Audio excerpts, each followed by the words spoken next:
Assalamualaikum warahmatullahi wabarakatuh. Nama saya Nila Amalia dari kelas 11 IPS 1. Di sini saya akan menjelaskan tentang organ reproduksi wanita, proses spermatogenesis dan oogenesis, siklus menstruasi, proses kehamilan, dan program ASI eksklusif. Yang pertama, organ reproduksi wanita. Organ reproduksi wanita merupakan sekelompok organ yang terlibat dalam sistem reproduksi. Dalam hal ini untuk mempersiapkan kehamilan hingga melahirkan. Struktur dan reproduksi wanita memainkan peran penting dalam proses reproduksi, yang mana meliputi siklus menstruasi, konsepsi, kehamilan, dan persalinan. Organ reproduksi wanita dapat dibagi menjadi dua, yaitu organ bagian luar dan organ bagian dalam. Yang pertama, organ reproduksi bagian luar. Organ reproduksi bagian luar berkelompok di daerah vulva, yang letaknya di luar vagina. Organ-organ tersebut termasuk labia, mons pubis, lubang vagina, lubang uretra, klitoris, kelenjar Bartholin atau kelenjar vestibular. Yang kedua, organ reproduksi wanita bagian dalam. Organ reproduksi wanita bagian dalam terletak dalam rongga panggul atau pelvis. Organ-organ tersebut termasuk vagina, serviks atau leher rahim, rahim atau uterus, ovarium, dan tuba Fallopi. Proses spermatogenesis dan oogenesis. Proses spermatogenesis adalah proses pembentukan dan pemaksaan spermatozoa. Spermatogenesis terjadi di tubulus seminiferus dan diatur oleh hormon. Proses pembentukan spermatozoa dipengaruhi oleh kerja beberapa hormon yang dihasilkan kelenjar hipofisis, yaitu LH dan PSH.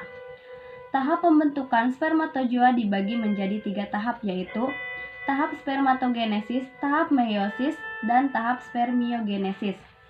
Kemudian penjelasan skema spermatogenesis. Pada dinding tubulus seminiferus telah ada calon sperma yang jumlahnya ribuan.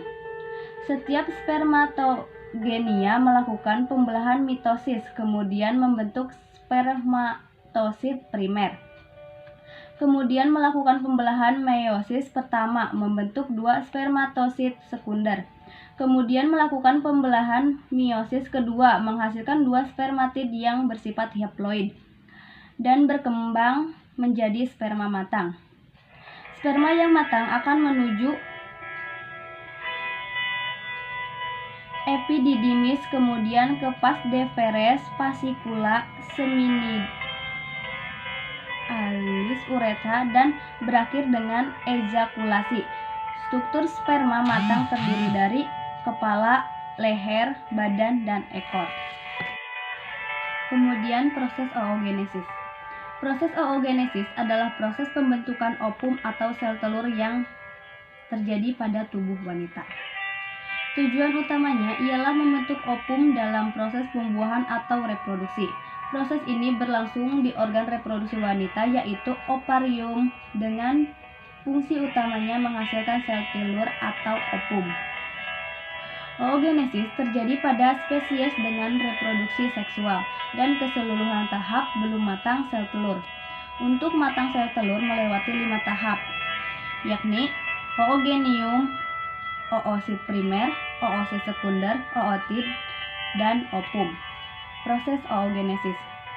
Ovarium mengandung banyak oogenium. Oogenium tersebut akan membelah secara meiosis dan menjadi oosit primer. Oosit primer akan membelah secara meiosis menjadi oosit sekunder dan oosit badan polar primer. Oosit sekunder akan membelah secara meiosis menjadi ootit dan badan polak sekunder. Ootit akan mengalami pematangan menjadi ovum. Badan polar sekunder akan luruh atau degenerasi. Kemudian sel telur yang telah matang akan dilepaskan oleh ovarium. Kemudian siklus menstruasi. Siklus menstruasi adalah rangkaian perubahan yang dialami tubuh wanita setiap bulannya, sebagai persiapan salah satu untuk kemungkinan kehamilan. Siklus menstruasi dihitung dari hari pertama satu menstruasi hingga hari pertama berikutnya. Siklus menstruasi teratur ditandai dengan durasi yang sama tiap bulannya. Menstruasi bisa menimbulkan nyeri ringan atau nyeri berat atau bahkan tanpa rasa sakit. Semuanya masih dianggap normal apabila masih mengalami menstruasi teratur tiap bulannya dengan siklus 21-35 hari. Gangguan menstruasi tidak normal yakni amenore, oligomenore, dysmenore, atau perdarahan uterus yang tidak normal. Kemudian proses kehamilan. Proses kehamilan dikenal sebagai fertilasi atau pembuahan. Pembuahan harus terjadi dalam waktu 24 jam setelah sel telur dihasilkan. Setelah salah satu sel sperma berhasil menembus sel telur, maka sel telur akan berubah bentuk dan membentuk lapisan sehingga sel sperma lain tidak bisa menembus masuk. Setelah pembuahan, kemudian membentuk sel-sel baru yang kemudian akan menuruni tuba Fallopi menuju rahim. Sel-sel tersebut terus membelah diri hingga menjadi 100 sel embrio. Kehamilan baru akan terjadi ketika embrio telah menanamkan dirinya pada dinding rahim atau kemudian berkembang yang disebut implantasi. Proses pembuahan adalah awal dari kehamilan. Kemudian yang terakhir, program ASI eksklusif. Program ASI eksklusif merupakan program promosi pemberian ASI saja pada bayi tanpa memberikan makanan ataupun minuman lain. Wabillahi taufiq wa hidayah. Wassalamualaikum warahmatullahi wabarakatuh.